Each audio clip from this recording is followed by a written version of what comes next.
Viking who wouldn't kill a dragon. First to ride one, though. So let me start by saying congratulations. I'm sure you're hearing that from everyone, but you guys did a fantastic job. I'm going to mostly give credit to Bill Pope. It's not God, amazing. Yeah. I was going to mess around, but no, he did a great job. And I actually want to talk specifically about that. Like, one of the things I think is just so well done is the way the flying scenes were shot.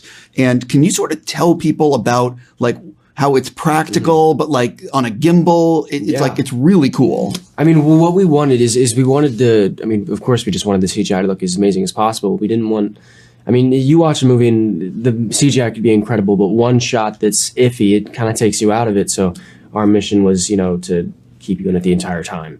And what we did is, for all the scenes of Hiccup on Toothless, they created this giant gimbal thing, which is like a mechanical bull.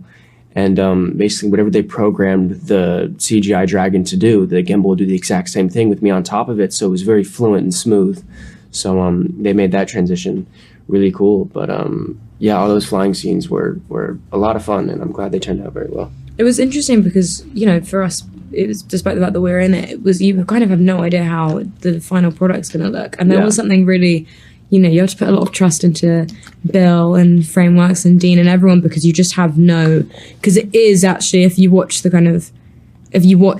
scenes with no CGI, no anything, we look really silly, because it's like it's very fake silly. Wind, we're like yelling for our lives. She's like reaching up at the clouds. It's just nothing. I've never got made fun of more in my life than when I did that. Sorry. And then what happened when we watched it in Brazil? People clapped. Hey, I clapped. I started doing it in the theater.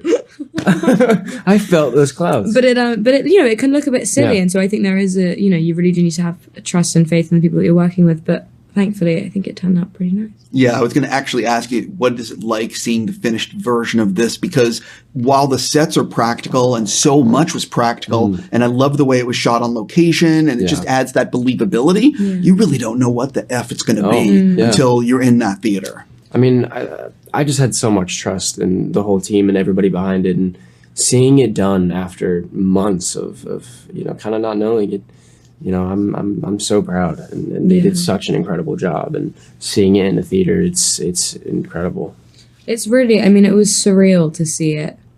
And I know everyone says this when they have a movie coming out, but I really do think that it needs to be seen on like the biggest screen you can find, because it's just it's so immersive. And I think there's something, really you really kind of do feel like you're flying. And I think there's something really, when you don't know what it's going to look like, seeing it for the first time, it made me I'm the worst at watching myself ever. I can't do it at all. And even I was at times really mid-movie, Mason talked to me, I can't watch this. I was like, I can't do this is just no. But even, despite that, I was able to like be fully into it, because it's just, by the third act, you're just right there with all of them. It was really cool. Yeah, Dean also told me that like over an hour is in full screen IMAX. So when but you're not alone, because I've spoken to so many actors that, they go to the premiere, they're on stage, they wave, and then they just walk right out. Yeah. They are not watching. So I'm switching gears completely. I'm obsessed with getting more people into movie theaters to see, because that's where movies should be watched. Yeah. So for both of you, do you have a favorite movie theater? It really just depends. For me, this is... there was this always broke down theater next to my house, and it was super crappy. The seats were always breaking down, but I remember my dad worked a lot, and he would get off work on Fridays, and I used to be so excited because that's when he'd pick me up from school, and we'd always go to the movies, and we'd see a movie, and we'd sit in that crappy movie theater and get that hot dog, and just sitting there with my dad was everything to me. I really love the I have two, but the Prince Charles Cinema in London is just so gorgeous and so wonderful, and they always show some pretty cool stuff there. So I really, really love that movie theatre. And then also, very small, but the Lexi in Kensal Rise is a really... Alamo Draft House. That's also good. It's a really good one. I've been doing this a long time, and I'm confident I'm going to interview you guys again down the road. So I'm just curious, at this moment in your life, what's your favorite movie? Do you have one, or like top three? Because I'm curious if I ask you again in like 10 years what you're going to say. Well, could we do one? Do you have one standalone one, or do you want to do more than one? I have one in my head right now. Okay, go. Spider-Man 2. Bill Pope, actually. Hell the yeah, cinematographer Bill who Pope. did this. So I drilled him on questions. Paper Moon is my favorite movie ever. These were not answers I was expecting, but that's the greatest thing about movies is that Yeah. you don't know what you're gonna. You know what I mean? I mean, of course, I could say like artistically made films, Oh. which I completely love. Like, but there's something about what I love so much about film is, you know, they can dress so differently from each other, but you know, you can just watch them and have a great time. And Spider-Man 2 is I've watched that over 50 times. Paper Moon is my favorite movie, but Paddington 2 is the best film I've ever seen. There we in my go. life. That's a good answer. Is hands down. That's a good answer. But for everyone watching, anyone who has not seen Paddington and Paddington 2, they're both masterpieces. It's They're ridiculous. And Hugh Grant in that film is. There's not even. I don't even. Yeah, we're on the same. Who's Paddington's voice? Ben Whishaw. Yes, and he was in Black. Did you watch the Keira Knightley TV show on Netflix? It was great. Loved it. Yeah, it's a fun one, which they didn't have scripts done when they were doing it. Like it's a whole. Ben was telling me all about it. Really? Yeah. You've met him. If I heard his voice, I can't even think about it. I actually can't think about it. That's very funny. So I saw a video of you guys at Epic Universe. Yeah. And so I can't imagine what it's like for you two to roll in because it must be like rock stars rolling into something. What was it like for the two of you at Epic Universe? What rides did you do? What's the thing that you want to recommend to people?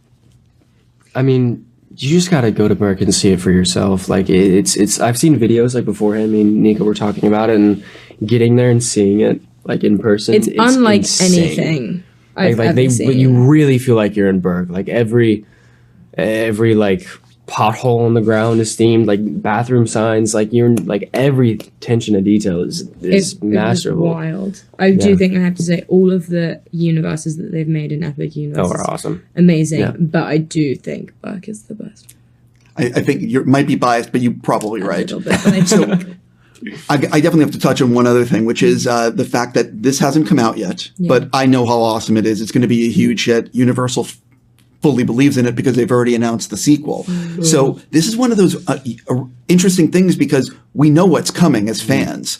And so, you know, it's not like what's the sequel about? We know. But I'm curious for the two of you, what are you excited to film that was in the animated sequels that you will hopefully get to do in live action? Yeah, I mean, what I'm so excited about is, you know, Dean has been, I can't say much, but Dean has been giving us some fun new ideas. we were at dinner with him the other night and grilling him Yeah, about what but, he's doing with it. but he has a lot of new ideas and a lot of cool stuff that I'm excited to see, you know, done for the first time. And yeah, that's all I can say. And I want to wear the suit. I want to wear the suit and have the fire sword. So yeah. I think just the fact that we even get to, I can't even think about specific moments or anything. I think the fact that we even have a chance to do another one is just like ridiculous. It's so exciting. I'm very happy that they're working on it. I got to go. I'm out of time. I just want to say congrats and good luck with the rest of your speed dating. Thank you so Thank much. you very much.